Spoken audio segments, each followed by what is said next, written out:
Bonjour à tous et bienvenue au Forum Radio J dont vous êtes l'invité, Nicolas Dupont-Aignan, bonjour. Bonjour. Alors face à l'opposition des syndicats, de la gauche et du Rassemblement national, face aussi à la contestation qui s'exprime dans la rue, que faut-il attendre du débat parlementaire autour de la réforme des retraites? Et puis, dans un contexte d'hostilité des Français à cette réforme, le mois de janvier va-t-elle être celui de tous les dangers? Sommes-nous à la veille d'un vaste mouvement social, voire à une paralysie du pays? Alors, pour commencer donc la réforme des retraites, Nicolas Dupont-Aignan, le président de LR, Éric Ciotti, considère que la situation budgétaire, démographique et économique impose cette réforme. Les syndicats et la gauche parlent d'une réforme brutale et injuste. Et vous, qu'est-ce que vous en dites? Mais moi, je ne suis pas d'accord sur déjà les hypothèses de départ. Lesquelles? Le système par répartition n'est aujourd'hui pas en danger. Excédent de 3 milliards d'euros en 2022, excédent des régimes complémentaires, excédent des régimes complémentaires, réserve, et on nous dit, et d'ailleurs le président du corps à l'Assemblée nationale, en commission, l'a clairement dit. Il a dit il n'y a pas de problème majeur de financement du régime des retraites par répartition. Aujourd'hui? Non, même en 2030. On envisage, dans la pire des hypothèses, un léger déficit de 7 milliards d'euros. Avec un taux de chômage à 4,5%. 7 milliards d'euros, 10 milliards d'euros. Alors moi je dis deux choses. D'abord, aujourd'hui il n'y a pas de déficit, donc la réforme est inutile. Deuxièmement, il faut traiter à terme, oui, les problèmes des recettes. Si on continue à délocaliser et à ne pas avoir d'enfants, donc il faut restaurer une politique familiale et il faut tout faire pour relocaliser de l'emploi, pour traiter le long terme. Et puis, si vraiment le gouvernement cherche des économies... Politique familiale, on va en reparler. On va en reparler. Celle qui a détruite... C'est pas avant 20-25 ans qu'on aurait des résultats. Mais et si le gouvernement cherche des économies... C'est ce qu'annonce d'ailleurs Bruno Le Maire aujourd'hui. S'il cherche des économies... Le journal du dimanche, il faut faire des économies. Ah ben oui. Alors c'est curieux. On va faire des économies. Ah ben on va faire des économies, c'est curieux. On va faire la chasse aux dépenses. Ah ben oui. Il y a un scandale d'État que je lève aujourd'hui, chez vous. C'est celui des titres de dette émis à taux variable, indexés sur l'inflation. C'est monsieur Le Maire qui a emprunté tout ça depuis 5 ans et qui fait qu'on a rajouté au budget 2022, vous savez combien on a rajouté pour payer la faute de monsieur Le Maire qui a emprunté à des titres indexés sur l'inflation? 15 milliards, 9 d'euros. 14 milliards l'année prochaine. Et vous savez, le pire dans ce scandale, c'est qu'il continue à emprunter à taux variable sur l'inflation alors qu'on peut emprunter à taux fixe. Ça, c'est une première économie qu'il pourrait faire. Deuxième économie, tout de suite, les millions de fausses cartes vitales. Pourquoi on ne commence pas? Troisième économie, tout de suite. Ça a été évoqué dans le cadre du PLFSS. Oui, en attendant, c'est pas fait. Troisième économie, tout de suite, les retraites versées à des morts en Algérie, à l'étranger. Le rapport de la Cour des comptes dit 200 millions d'euros. Tout de suite. D'autres estimations sont à 1 milliard. Alors moi, je ne comprends pas. Je vais vous dire, je ne comprends pas ce gouvernement. Il n'y a pas de problème de financement aujourd'hui des retraites. Il y a des économies béantes à faire, des gaspillages scandaleux. Pourquoi ils ne s'occupent pas de ça plutôt que de faire souffrir les retraités? C'est pas une réforme économique. C'est une réforme politique. C'est pour obéir à l'Union européenne. C'est pour détruire le système des retraites par répartition et faire entrer le loup dans la bergerie, c'est-à-dire les fonds de pension américains, BlackRock, les amis de M. Macron, pour, une fois que les Français auront des retraites de misère, parce que la réforme, au-delà qu'elle est inutile maintenant, elle est très dangereuse. Qui aura 43 ans et 64 ans? Alors, qui aura? Ça veut dire que les retraites seront de misère demain. Et moi, je ne veux pas de cette société-là. Surtout quand il y a des économies immédiates à faire. C'est ça qui ne va pas. Et c'est pourquoi d'ailleurs le gouvernement est paralysé et on voit bien que sa réforme est impossible à mettre en œuvre parce qu'elle est tellement injuste et tellement inutile aujourd'hui. Je ne comprends pas vraiment pourquoi il précipite la France dans cette crise de nerfs alors que nous sortons de la crise Covid, que nous avons une crise énergétique. Parce qu'il dit que c'est essentiel, parce qu'il dit que c'est important. Mais ce n'est pas vrai. Pour l'avenir des Français. Mais c'est pas vrai. Tout le monde a compris que c'était faux. Des Français et de la France. Alors, je peux vous poser une question. Enfin, c'est plutôt à vous de m'en poser. Mais alors, Elisabeth Borne. Non, mais je peux vous dire juste avant. Oui, mais j'ai pas réussi à vous poser des questions. Elisabeth Borne, aujourd'hui, France Info, elle dit le report de l'âge de départ à 64 ans n'est plus négociable. Elisabeth Borne va avoir des ennuis. C'est-à-dire? Mais parce que cette réforme ne peut pas passer. Ils sont en train de mettre le feu au pays. Oui, c'est-à-dire?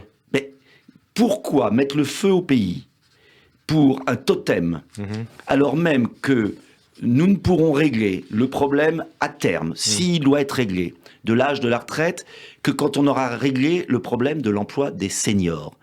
Qui a dit ça? Qui est dans la réforme. Non, c'est pas vrai, non. Alors, Qui a dit ça, Monsieur Aziza? Qui a dit ça? Oui, Attendez, si je peux finir ma Allez-y. réponse quand même. Je veux dire, c'est Emmanuel Qui a Macron dit ça? en 2017. Pas en 2017. 2019, pardon. 2019. Emmanuel Macron disait très justement, Mais quand on est au chômage à 55 ans... Il faut prendre tous ces propos dans le contexte. Bah oui, le contexte, il est toujours le même. Ouais. Il est qu'aujourd'hui, vous avez, à partir de 60 ans, les 2 tiers des plus de 60 ans qui sont en inactivité. Ça veut dire quoi? Ça veut dire, faut être concret. Ça veut dire que prolonger à 64 ans, c'est mettre au RSA des dizaines de milliers de Français entre 62 et 64. C'est ensuite faire baisser les pensions de retraite de manière considérable. Comment peut-on faire ça quand on est lucide sur ce qui se passe? Vous pose une autre Et en question. plus, je vais vous dire, ça fera pas d'économie. Parce que ça fera des économies sur les régimes de retraite, mais ça fera des dépenses supplémentaires au RSA. Donc je vois pas l'intérêt de mettre le feu au pays, alors que le gouvernement devrait s'occuper de baisser les charges sur les PME, de relocaliser, de tout faire pour créer de l'emploi en France, de former, de réformer l'éducation nationale. Ils vont répondre qu'ils sont en train de le faire. Alors, quand même, non. une question. Excusez-moi, non. Elisabeth Borne, qui aussi fustige hier en Normandie, dans sa circonscription, et aujourd'hui sur France Info, les fausses informations, les fake news qui ont circulé à propos de la réforme des retraites, s'agissant notamment des apprentis qui pourront, contrairement à ce qui est dit, selon Elisabeth Borne et selon ce qui est écrit dans la réforme, bénéficier des trimestres qu'ils ont acquis dans le cadre de leur apprentissage. Et s'agissant aussi des femmes, elle dit cette réforme des retraites les protège, notamment celles qui ont eu des carrières hachées. Madame Borne a un problème avec la vérité. C'est-à-dire C'est-à-dire que toutes les études qui ont été faites, je vous renvoie même au journal Les Échos, qui n'est pas un journal qui m'est favorable, même Monsieur Riester, il n'est pas ministre du gouvernement, Frédéric Aziza? Bien sûr. Et qu'est-ce qu'il a dit, Monsieur Riester? Qu'est-ce qu'il a dit? Eh bien, il a dit que cette réforme défavorisait les femmes. C'est objectif, tout le monde le voit. Vous savez, le problème d'Elisabeth Borne, c'est qu'elle s'est enferrée dans un mensonge, dès le départ, en disant cette réforme est juste. Non, cette réforme, tout le monde le sait, elle est injuste. Elle est injuste sur 3 points. D'abord, ça va faire baisser les pensions de retraite de ceux qui ont travaillé toute leur vie, ce qui est quand même un comble. On veut réhabiliter le travail, il faudrait récompenser ceux qui ont travaillé. Je passe. Deuxième point fondamental, ceux qui ont commencé tôt, avant 20 ans, vont cotiser 44 ans, c'est-à-dire ceux qui ont eu des carrières pénibles, qui ont une espérance de vie réduite, vont cotiser 44 ans alors que les autres 43. Il y a quand même un problème. Donc vous souhaitez que dans le cadre du débat parlementaire, on revienne sur ces 44 ans? Mais il faudra revenir sur l'âge. Troisième point. Sur l'âge, 64 ans? Oui, bien évidemment. Troisième point, il faut quand même le savoir, les femmes qui ont des carrières beaucoup plus hachées vont perdre encore plus de retraite et vont devoir faire encore plus d'efforts. C'est pas moi qui le dis. Vous dites c'est faux. Mais enfin, écoutez, Elisabeth Borne, là, devrait prendre du repos. C'est dans tous les journaux de France. Elle sait quand même ce qu'il y a dans sa réforme. Non, parce que en fait, elle cherche à vendre sa réforme en mentant aux Français. Et après, elle dit les autres nous racontent des histoires. Mais enfin, pour le coup, tous les journaux de France racontent pas des histoires. Tous les tableaux sont visibles. Les femmes devront cotiser encore plus de trimestres que les hommes. Et on avance. On avance. Non, mais il y a un problème. On ne peut pas faire passer une réforme quand on ne dit pas la vérité aux Français. Et alors, le mouvement de protestation... Je suis sûr qu'on va vous répondre, c'est vous qui dites des mensonges. Mais écoutez, les Français sont assez grands, ils vérifient. Alors on avance. C'est dans tous les journaux de France. Quel type d'action vous préconisez contre la réforme des retraites? Est-ce que les menaces de blocage du pays sont justifiées? Alors moi, je pense qu'on peut bloquer le gouvernement sans bloquer le pays. Et je pense qu'on peut le faire de 3 façons. La première façon... Il faut que le maximum de Français, pacifiquement, descendent dans la rue mardi, comme ils l'ont fait la dernière fois. Est-ce que vous serez parmi les manifestants? J'y étais la dernière fois à titre exceptionnel, parce que je pense que c'est fondamental. En tout cas, je peux vous dire que tous les militants de Debout la France seront dans la rue. Vous avez combien de militants locaux? Quelques milliers? 10, 12 000. Ils seront tous dans la rue? Alors, je ne sais pas tous, ils sont libres. Vous les appelez à manifester? Ils manifestent d'eux-mêmes. Bien sûr, je les appelle. Et j'appelle les Français. Vous leur dites quoi à vos militants? Je dis aux Français. Si vous êtes des millions dans la rue mardi, le gouvernement sera obligé de reculer. Et vous pouvez l'être de manière pacifique, parce que trop, c'est trop. Et si vous acceptez cette réforme, ce sera sans fin. Elle n'est pas justifiée, elle est injuste et il y a des économies à faire ailleurs. Donc vous pouvez... Attendez, laissez-moi compléter votre réponse. Donc manifester dans la rue... Oui, pacifiquement, calmement. Avec la NUPES, laissez-moi finir. Le Parti Socialiste, et les écolos et les syndicats. Mais excusez-moi, j'ai été manifesté. Et vous avez été bien accueilli. Et je vais vous dire, j'ai été très bien accueilli. Qu'est-ce qu'on vous a applaudi? Mais j'ai été très bien accueilli et je vais vous dire, il y a beaucoup de gens qui sont venus me voir et qui étaient de droite. Ah bon, ils vous ont dit quoi? Il m'a dit, on est de droite et on manifeste. Ah bon? On n'est pas de politique. Il y en a beaucoup qui vont dire ça? Beaucoup. Mais vous allez dans les manifestations, vous verrez, c'est pas la NUPES, la CGT. Et quand ils vous ont vu, ils vous ont applaudi. Hein, ils ont dit Nicolas Dupont-Aignan. Mais ils m'ont dit, non, bravo. Il y a beaucoup qui sont venus me voir en disant merci d'être là. Ouais. Parce que c'est pas des partis politiques qui manifestent, c'est des citoyens. Philippe Martinez, vous avez dit la même chose, Laurent Berger aussi? Non, sans doute pas. Hein? Mais c'est pas le problème. Vous étiez à Paris à la J'étais place de la République. Ouais. Et je suis resté 2 heures. Ouais. Et tout s'est bien passé. Ouais. Je voudrais qu'on arrête et toujours donc, de caricaturer. Ils vous attendaient. Mais non, ils m'attendaient pas. Ah bon. Mais j'ai été comme un Français comme les autres. C'est important pour moi. Je ne veux pas voir détruit une sécurité pour les retraités. Autre question. Je voudrais dire autre chose. Ouais. On peut manifester sans appartenir à des partis, à des syndicats. D'ailleurs, il n'y avait pas 1 million de Français qui appartenaient à des syndicats. Malheureusement pour eux. La manifestation s'est déroulée à l'appel, et ça sera encore le cas mardi, à l'appel des syndicats, et soutenu par les partis de gauche. Et alors, en revanche, j'ai pas été manifesté le samedi, quand il y avait la manifestation de la France Insoumise. Point. Il faut qu'il y ait le maximum de Français qui pacifiquement, calmement manifestent. Deuxième point, il faut un vrai débat parlementaire avant pour faire émerger la vérité. On va parler du débat parlementaire. Non, mais vous me demandez quels moyens pour lutter. On va parler du débat parlementaire d'abord. Sans bloquer le pays, on peut bloquer le gouvernement. Moyen, justement, au passage. Un certain nombre de maires, comme Anne Hidalgo, c'est une demande au départ de Fabien Roussel, vont fermer leur mairie mardi par solidarité avec la mobilisation contre la réforme des retraites. Est-ce que vous approuvez? C'est une bonne initiative. Moi, j'ai un maire hier, nous avions notre conseil national, un maire rural. Il va fermer sa mairie parce qu'en signe de solidarité, ça veut dire qu'il y a quelque chose de très puissant dans le pays. Alors, on va en reparler. Donc, si vous n'êtes plus maire de hier... Je suis plus maire, donc si vous étiez maire de hier... Ah oui, je le ferai. Qu'est-ce que vous feriez? Je fermerai ma mairie en signe de solidarité parce que je pense qu'il est très important d'arrêter ce psychodrame sur une réforme inutile aujourd'hui, injuste, qu'il faut apaiser le pays, réconcilier les Français, passer à autre chose. Pour moi, l'enjeu, c'est la crise énergétique, c'est nos entreprises qui sont en train de crever, c'est l'emploi des seniors par une vraie politique structurelle, c'est relocaliser des activités, c'est rétablir la sécurité, c'est réapprendre à lire à l'école. Et je pense qu'il y a tellement de chantiers urgents dans le pays que je ne vois pas l'intérêt de dresser les uns contre les autres pour quelque chose qui n'existe pas. Est-ce que le maire qui vous a succédé je ne sais pas, il va fermer, je n'en sais rien. Vous lui demandez de fermer la mairie? Non, je n'ai pas d'ordre à lui donner. Loin de là. Il fera ce que bon lui semble. L'objectif de cette fermeture de mairie, c'est de dire au gouvernement. Non, et c'est de permettre aux salariés d'aller manifester. Bien sûr. On est d'accord, hein? Mais bien évidemment. Donc c'est pour avoir plus de monde dans la rue. C'est très important. Donc ils ne travaillent pas grâce aux maires, et donc ils sont payés et ils ne font pas grève. L'ensemble du pays doit à un moment donné dire stop. On ne peut pas être gouverné par le mensonge, on ne peut pas être gouverné par des faux conflits, alors qu'il y a tant d'enjeux, tant de dossiers à traiter qui demanderaient des efforts. Parce que moi, vous le savez bien, je ne suis pas la France Insoumise. Je propose des efforts, je propose des réductions de dépenses sur les fausses cartes vitales, j'insiste, 20 milliards par an. On va reparler de ça. Mais il y a un gisement d'économie à faire, et on fout le bazar dans le pays par une réforme complètement idiote. On est là-dessus, sur les mairies. Olivier Dussopt, qu'est-ce qu'il dit sur les fermetures des mairies?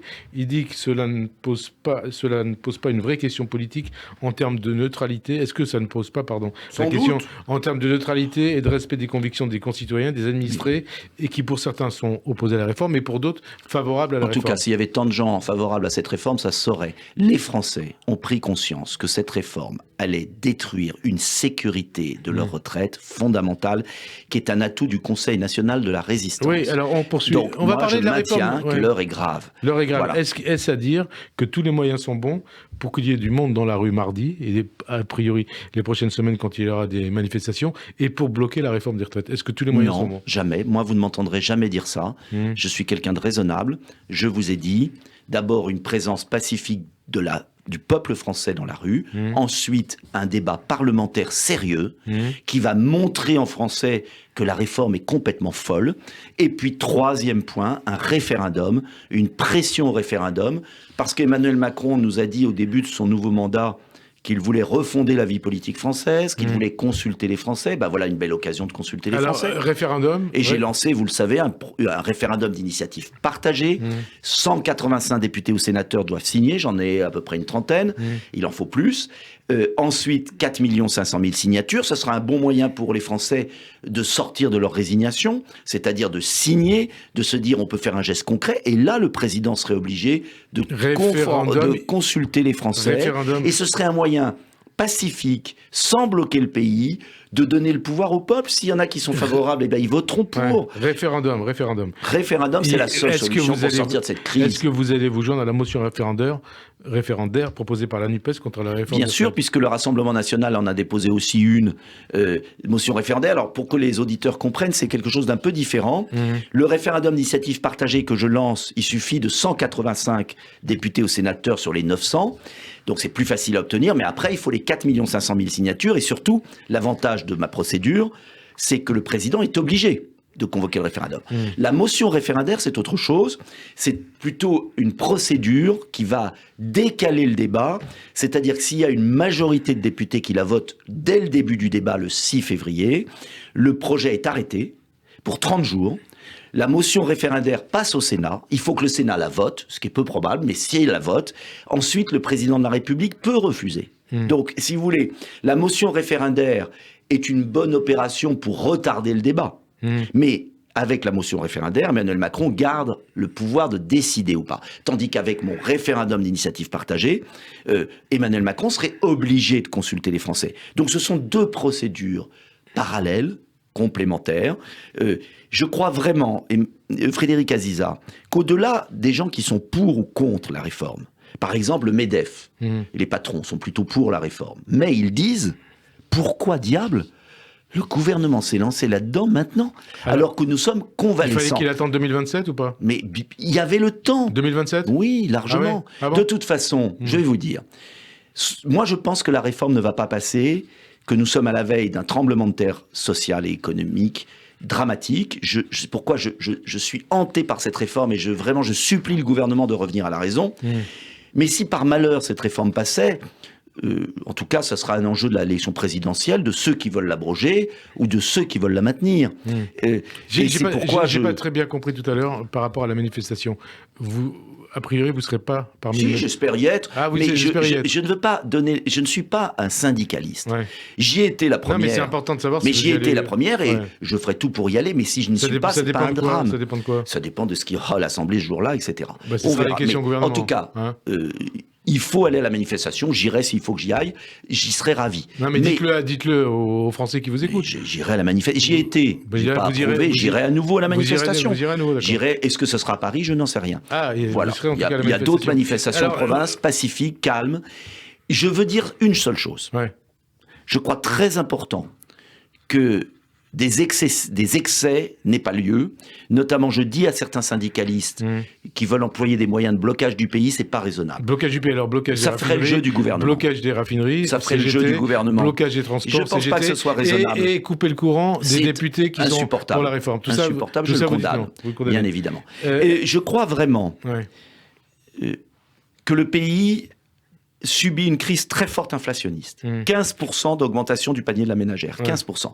Une crise énergétique avec nos PME qui n'ont pas de tarifs protégés et qui sont en train de licencier. Je pèse mes mots. Nous sommes à la veille d'une poussée du chômage. Nous sommes dans une réduction du pouvoir d'achat des Français qui ne peuvent pas finir le mois.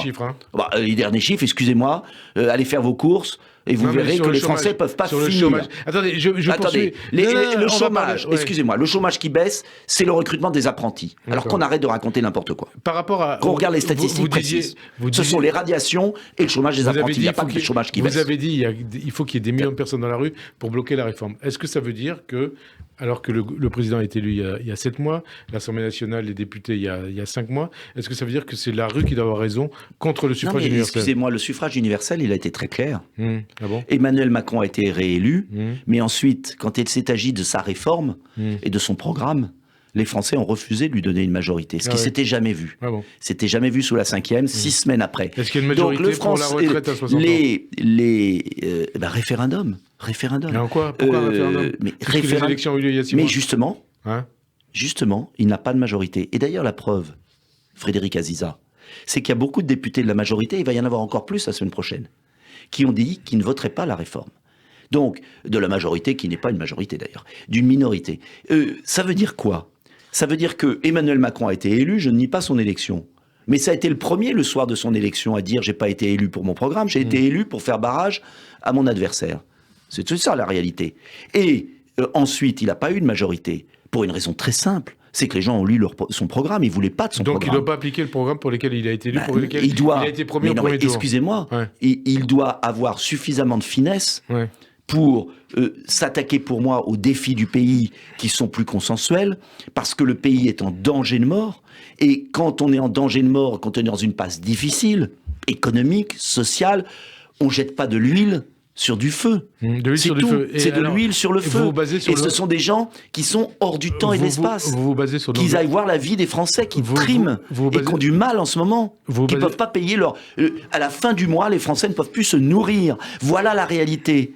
Et on nous raconte une histoire de folie sur un déficit éventuel dans 10 ans, alors qu'aujourd'hui, il y a un excédent. Mais il faut arrêter de se moquer des Français. Vous vous basez sur le nombre de manifestants pour dire les Français ne veulent pas de la réforme. Pas seulement. Je dis que face à une réforme très injuste, inutile, alors qu'il y a d'autres priorités, quand des millions de Français sont dans la rue de tous horizons politiques, il serait peut-être sage de dire on met un tempo, on réfléchit comment on augmente l'emploi des plus de 55 ans par de vraies mesures coercitives sur les entreprises, car je ne comprends pas comment des entreprises qui font des profits très importants, et je m'en réjouis pour elles, continuent à licencier à 55 ans.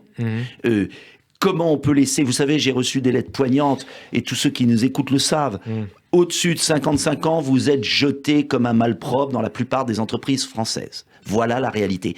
Comment pouvez-vous dire... C'est pas ce que disent les chiffres. Hein. Non, les chiffres, il y a du chômage, mais pas tout le monde est viré après 55 ans. Les chiffres, même les cadres. Il y a eu une enquête récente sur les cadres qui montre que les cadres au-dessus de 55 ans ont d'énormes difficultés. Oui, des difficultés, donc, mais c'est pas... Oui, mais quand vous êtes à 57 ans... Et que vous écrivez, j'ai eu une lettre d'un monsieur, 900 CV, que vous avez rien, et qu'on vous dit, à 62 ans, il va falloir travailler jusqu'à 64, vous avez envoyé 900 CV et que vous trouvez rien. Vous croyez que c'est durable ? Voilà pourquoi les gens sont dans la rue. Une question, vous dites, il faut... Et c'est pas une question de gauche ou de droite. Et les députés En Marche, ou Marche aux Renaissance, et les députés Modem que je vois à l'Assemblée, ne veulent pas voter cette réforme. Et je vais vous dire ce qui va se passer. C'est que Mme Borne va se retrouver toute seule, elle n'aura même plus sa minorité. Et je dis aux députés Modem et En Marche, ou Renaissance, je leur dis, vous ne pouvez pas voter cela. Vos électeurs ne le veulent pas. Et je vais vous dire ce qui va se passer. C'est que s'ils continuent, ils vont se retrouver, s'il y avait une dissolution ou une motion de censure, ils seront 50 députés Renaissance. Et je pense qu'il y a beaucoup de députés, vous savez, ils me parlent à la buvette, les députés Renaissance. Eh bien, chaque jour qui passe, ils ne veulent pas voter cette réforme parce qu'ils voient bien qu'elle est stupide. Il voit bien qu'elle est stupide. Si le Parlement vote cette réforme, qu'est-ce que vous direz ? Eh bien, moi, je mènerai le combat politique avec d'autres, et ce sera un des enjeux de l'élection présidentielle future. Ceux qui veulent garder cette réforme abominable jusqu'à 64 ans, ou ceux qui veulent revenir à 62 ans, ou ceux qui veulent revenir plus tôt. Moi, j'ai toujours eu une position raisonnable, parce que je suis quelqu'un de très raisonnable. J'ai toujours pensé que 62 ans, la réforme Touraine était déjà très difficile. Essayez d'obtenir vos 43 ans à 62 ans avec la réforme Touraine sans décote. La plupart des gens sont obligés de travailler jusqu'à 67, et comme ils sont licenciés avant, ils ont une retraite de misère. Voilà la réalité. Donc la réforme Touraine est déjà dure. N'en rajoutons pas. Puisque vous apprêtez peut-être normalement à manifester avec la NUPES mardi. Pas avec la NUPES. Arrêtez vos raccourcis. Non mais laissez-moi poser la question. Arrêtez vos raccourcis. Ça veut rien dire. Je vous pose la question. Je manifesterai avec des Français de bonne volonté qui sont de gauche, de droite, qui appartiennent ni à la NUPES, ni à Debout la France, qu'on n'a rien à faire. Ils défendent simplement un mode de vie. Ils veulent une sécurité, une civilisation où on jette pas les personnes âgées. Est-ce que, pour reprendre les mots de Gérald Darmanin, dans le Parisien aujourd'hui, comme la NUPES, vous ne cherchez pas qu'à bordéliser le pays. Ce sont des mots dérisoires. Quand on voit... Bordéliser le pays. Mais ça veut rien dire. Au contraire, qui bordélise le pays ? Allez, dites-moi. C'est le président de la République Ouais. qui jette de l'huile sur le feu. Qui bordélise le pays? C'est M. Darmanin qui n'expulse pas les étrangers dangereux, qui égorge les gens dans nos rues. Qui bordélise le pays? C'est M. Le Maire qui émet des obligations à taux variable sur l'inflation, qui ruine notre budget. Qui bordélise le pays? C'est, par exemple, qu'on ne sort toujours pas du prix européen de l'électricité comme l'Espagne et le Portugal, et que nos boulangers sont en train de crever. Donc, moi, vous Donc savez... le bordélisateur en chef, c'est Emmanuel Macron. Le bordélisateur en chef, c'est Emmanuel Macron, oui. Ouais. C'est le bordélisateur en chef. D'ailleurs, je ne comprends pas Emmanuel Macron. Je vais vous dire, moi j'aurais aimé, le rencontrer, qu'il me reçoive, et je lui dirais, écoutez, je comprends pas. Vous êtes au courant quand même que le pays affronte des défis considérables. Pourquoi cette réforme maintenant qui n'a aucun sens? Mais pourquoi vous vous occupez pas de relocaliser Pourquoi vous vous occupez pas d'aider les PME? S'il y a 10 milliards à mettre sur la table... Il y a pas mal d'aides pour les PME non, attendez, pour les entreprises. Pas pour celles qui produisent en France spécifiquement. Alors, je défends, depuis Nicolas Sarkozy, tous les gouvernements, je vais tous les voir en leur disant quand est-ce que vous allez prendre une mesure, comme avait fait Donald Trump d'ailleurs aux États-Unis, qui a très bien marché, où les entreprises qui investissent en France ont une super déduction fiscale pour récompenser les petits chefs d'entreprise ou les grands qui investissent en France. Quand est-ce qu'on fera ça? Et s'il y a 10 milliards d'euros à mettre sur la table, alors je vous réponds, je vais vous dire, c'est ça qu'il faut faire. Pourquoi il faut cette réforme? Il vous répond, Gérald Darmanin, dans Le Parisien, pour mettre notre système de retraite à l'équilibre, il faut travailler plus. Le travail, c'est une belle valeur. Il a pas raison. Mais attendez, le travail, c'est une très bonne valeur, mais à condition d'en trouver. Ouais. Et pour trouver du travail en France... Attendez, excusez-moi. Non, pour trouver du travail en France... Il faut arrêter de fermer les entreprises et qu'elles s'installent au Bangladesh, en Tunisie, en Pologne, en Chine, parce que ça continue les délocalisations. Vous vous souvenez que pendant la crise sanitaire, Emmanuel Macron, à juste titre, d'ailleurs c'était une bonne initiative, a inauguré des entreprises de masques. Elles ont toutes quasiment fermé, puisque le ministère de la Santé continue d'acheter ces masques les hôpitaux au Vietnam. Donc, je veux dire, tant qu'on ne traitera pas le problème du libre-échange, tant qu'on ne traitera pas le problème de la relocalisation, pas par des mesures protectionnistes, en aidant nos PME qui investissent en France. S'il y a 10 milliards à trouver, c'est là. J'ai écrit un bouquin là-dessus. On vérifiera, mais il me semble que c'est fait, hein. Mais non, excusez-moi, il y a une réduction des impôts de production, c'est vrai, mais moi je demande un dispositif d'amortissement accéléré pour les entreprises qui veulent investir en France. Comprenez que vous ne pourrez dire aux gens travaillez plus que quand il y aura du boulot pour les seniors. Alors, mettez une mesure coercitive, parce qu'on pourrait très bien mettre en place une mesure... Non, l'index ne veut rien dire, l'index c'est un tableau de bord. Est-ce qu'un thermomètre a fait baisser la température? Non, mais est-ce qu'il faut des sanctions derrière? C'est ça la question que je vous posais. Il faut des incitations, c'est pas obligatoirement des sanctions. Une entreprise qui garde ses seniors pourrait, par exemple, avoir une baisse de son impôt sur les sociétés. Et donc, ça fera partie du débat parlementaire. Bien sûr. Mais si ce débat parlementaire permet de faire avancer des dossiers, très bien. En attendant, je pense vraiment, je supplie le gouvernement de retirer sa mesure d'âge de 64 ans, qui n'a aucun sens, d'apaiser le pays et de partir sur les défis du pays. Sécurité, production en France, éducation. Notre ministère de l'Éducation nationale est en lambeaux. On recrute des enseignants par petites annonces. Les concours, le CAPES est donné à des gens qui ont 5 de moyenne. Occupons-nous d'aider nos chefs d'entreprise qui produisent en France et payons mieux nos enseignants en leur demandant un vrai travail sur l'apprentissage de la lecture. Et ça, c'est plus utile pour le pays qu'un délire sur les retraites. Pourtant, la réforme des retraites, on en parle depuis les années 90, depuis Michel Rocard, 91. Il y a eu des réformes des retraites. Mais qui sont qu'à un moment, il fallait des réformes de retraite pour rééquilibrer. Oui, mais aujourd'hui, c'est équilibré. Qu'on arrête de raconter n'importe quoi. Je dois vous dire que c'est faux, c'est pas équilibré. Lisez le rapport du corps, écoutez. Les Français sont capables de lire le rapport du corps. Les Français sont capables de lire tous les rapports parlementaires. Où va le pognon? J'ai écrit un livre à l'édition de l'Archipel, ça coûte 10 €, achetez-le. Vous verrez les 50 milliards d'économies qu'on peut faire tout de suite. Pourquoi faire toujours souffrir nos retraités? En fait, Emmanuel Macron n'aime pas les retraités. Il leur a déjà augmenté la CSG, souvenez-vous. Il les a massacrés avec la CSG. Il n'aime pas les retraités, il n'aime pas les jeunes, il n'aime pas les Français, quoi. C'est ça que vous voulez dire? Non, ça, je pense qu'il n'aime pas beaucoup les Français. Pourquoi? Ça veut dire je pense qu'il préfère les financiers. Ça veut dire quoi? Ça veut dire que quand on doit gouverner pour les Français, il n'est pas chargé de faire souffrir les Français. C'est pas en faisant souffrir les Français qu'on réglera le problème. C'est en leur demandant des efforts, oui. On peut demander des efforts aux Français. mais il faut qu'il soit juste. Vous dites qu'il n'aime pas les Français, il préfère les financiers. Vous avez expliqué, c'est dans un livre il y a 3 ans, si je ne me trompe pas, qu'il était urgent de réagir, tant le président actuel, donc Emmanuel Macron, est dangereux et fait pour nous diviser. Et comme vous disiez à l'époque, il a pris l'Élysée, c'est une oligarchie qui nous vole. Est-ce à dire qu'Emmanuel Macron se comporte plus en banquier? Vous dites qu'il aime plus les financiers que les Français, en tout cas, qu'en président de tous les Français. Je vais vous dire, oui, il se comporte en défenseur d'une oligarchie. Et je vais vous donner 3 exemples très simples. Cette affaire des retraites, parce que derrière, ce sont les fonds de capitalisation qui sont à l'affût. Quand les Français auront des retraites de 600 € par mois avec les décotes, ils seront bien obligés de souscrire, ceux qui peuvent, à des publicités pour des retraites privées. Deuxième point, c'est ça le défi. Deuxième point, sur le prix de l'électricité. Il défend quoi? Le prix européen, donc c'est une idéologie européenne, et il défend des opérateurs électriques qui achètent à 46 €. Non, il y a des négociations au niveau de l'Europe. Oui, ça fait 1 an que ça dure, mais l'Espagne et le Portugal... Enfin, écoutez, l'Espagne et le Portugal ont pris une décision tout de suite. Il faut quand même qu'on sache que EDF vend à 46 € le mégawatt une partie de sa production à des opérateurs privés, qui le revendent à 400, 800 à des boulangers qui crèvent. Le gouvernement a pris une première mesure. Merci. 280 le plafond.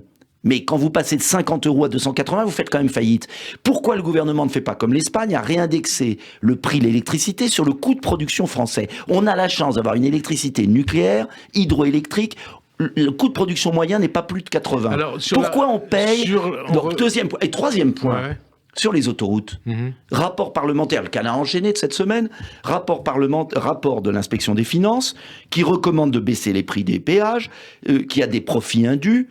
Je le réclame depuis des années. Pourquoi M. Le Maire a enterré le rapport depuis 2 ans? Ce gouvernement et le président de la République défendent une oligarchie au détriment des classes moyennes.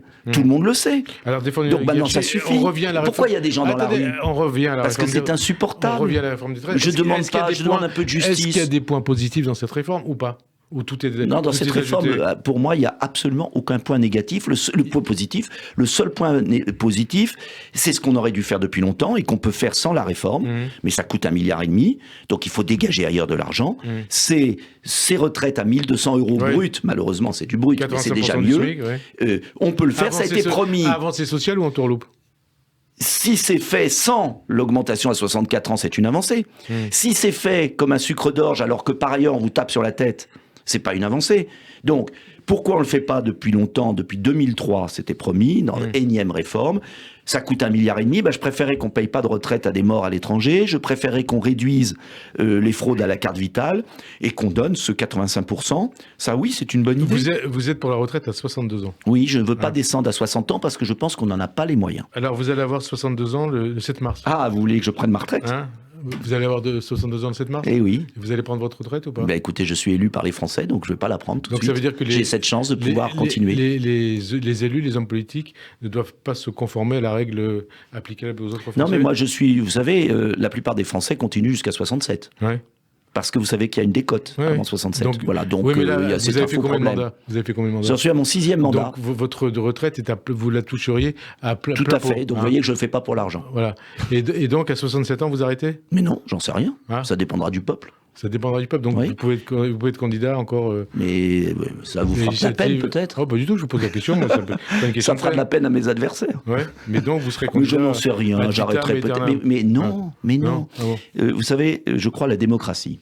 Et si vous parlez de la question des retraites, la vraie réforme des retraites qu'il faudrait faire, c'est une réforme avec beaucoup plus de souplesse. Et moi, je crois beaucoup à une réforme qui serait très utile pour nos entreprises, qui serait ce que j'appelle la retraite partielle, où on forme un apprenti, où à partir d'un certain âge, on peut avoir un mi-temps. Mais c'est le cumul emploi-retraite quelque part. Oui, tout à fait. Oui, mais le cumul emploi-retraite, c'est un peu différent. Oui, mais attention, le cumul emploi-retraite, si on est à une retraite à taux plein et qu'on cumule un emploi à taux plein, ça pose quand même un problème de justice. Je crois vraiment que, justement, on pourrait réconcilier les Français en ayant un système beaucoup plus flexible. Et vous avez des pays où c'est beaucoup plus flexible. Par exemple, tout le monde cite en général en disant les autres pays travaillent plus tard. Sauf que si vous regardez... Europe, 67 ans... Voilà, mais attention. 67 ans l'Espagne, J'ai travaillé le dossier, et c'est intéressant. Par exemple, je crois que c'est en Espagne, mais je peux me tromper de pays, vous vérifierez. C'est 67 ans, mais c'est 35 ans de cotisation. C'est-à-dire, ce qui ne va pas dans la réforme du gouvernement, structurellement, c'est cette double peine 43-64. Donc c'est la loi Touraine. Mais oui, déjà, mais écoutez, la loi Touraine est déjà très dure. Votée en 2013-2014. Bon, déjà, arrêtons-nous là. Et occupons-nous de relocaliser 1 million d'emplois en France. C'est l'enjeu majeur. Alors, vous disiez, le problème aussi à résoudre, c'est le problème de la natalité. Oui. Il y a des mesures à prendre de nature à revoir la politique familiale pour Oui, moi je vais vous dire, elles sont très simples. Allez-y. C'est revenir sur les annulations de François Hollande et d'Emmanuel Macron. Moi, je veux revenir à ce qui existait du temps de Nicolas Sarkozy, c'est-à-dire que François Hollande... Du quotient familial. François Hollande et Emmanuel Macron ont détruit la politique familiale française, alors que François Mitterrand, socialiste, n'y avait pas touché. Et donc, moi, je regrette, et il faut absolument qu'on revienne à une vraie politique familiale, parce que nous sommes à 1,8 de taux de fécondité, et un pays qui a de l'avenir, c'est un pays qui a une forte fécondité. Vous avez combien d'enfants, d'ailleurs ? 2 enfants, vous voyez. Donc, vous êtes au-delà des 1,8 ? Oui, enfin, tout juste, parce que vous savez qu'il faudrait en avoir 3. Donc, il aurait fallu en faire un de plus. Exactement, voilà, c'est dommage, mais c'est la vie. Alors, donc, ce que je veux dire par là, c'est que ce que j'aimerais, Frédéric Aziza, c'est que notre vie politique et nos débats, et je crois que ça intéresserait plus les Français, tournent davantage autour des vrais enjeux du pays, peut-être des débats à plus long terme. Qu'est-ce qu'on fait ? Parce que moi, j'ai pas la vérité infuse. Qu'est-ce qu'on fait pour traiter à long terme les problèmes du pays ? Et je crois, vous savez, que les Français s'intéresseraient plus à nos émissions, à la vie politique, si de temps en temps, on prenait un peu de hauteur. Et moi, je serais très intéressé qu'on ait un vrai débat au Parlement sur les moyens de permettre aux Français qui veulent des enfants de les avoir. Ça, et puis peut-être aussi d'arrêter... Comment on fait ? Comment on fait ? Il y a des aides possibles, et puis on peut peut-être plafonner au-dessus d'un certain nombre d'enfants aussi. C'est-à-dire ? Moi, je pense qu'au-delà de 5 enfants, il y a des mécanismes actuellement de naissance incités par des aides qui ne sont pas... qui sont peut-être un peu excessifs. J'aimerais... Pourquoi ce chiffre ? Et pourquoi cette proposition ? Parce que je pense... Je vais vous poser la question autrement, ça vise qui ? Ça vise des personnes qui font des enfants pour des allocations. Vous pensez à qui ? Je pense à personne. Parce qu'on entend souvent l'extrême droite, ce sont les Français d'origine étrangère qui font beaucoup d'enfants. C'est ça que vous voulez dire ? Je ne sais pas. Que c'est ça que vous voulez dire ? Non, c'est pas ça que je veux dire. Je veux dire que je voudrais qu'on se penche sur les enjeux majeurs pour redresser le pays. Politique familiale, politique d'entreprise, de création de richesses sur le sol français, politique scientifique, qu'on prenne un peu de hauteur. Et je pense que les Français auraient plus de respect pour les hommes politiques, mais qui, actuellement, nous précipitent toujours dans ces débats stériles. C'est le pouvoir qui a quand même... des fois, vous précipitez aussi vers peut-être, mais on vieillit. Vous voyez, c'est l'avantage de la vieillesse, c'est qu'on devient plus sage, on s'assagit. Autre débat. Gérald Darmanin, il présente mercredi son projet de loi immigration en Conseil des ministres. Aujourd'hui, dans son interview au Parisien, il se dit prêt à discuter de l'instauration de quotas pour limiter les régularisations. Ça pourrait être une demande des sénateurs LR et éventuellement des députés LR. Qu'est-ce que vous en pensez ? Est-ce que vous pourriez voter ce projet de loi ?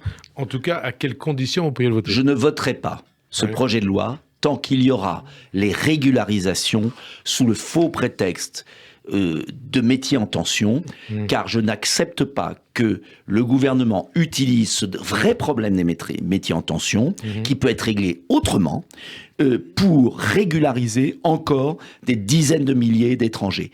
Nous sommes en 2022. Un record de demandes d'asile, 154 000, record.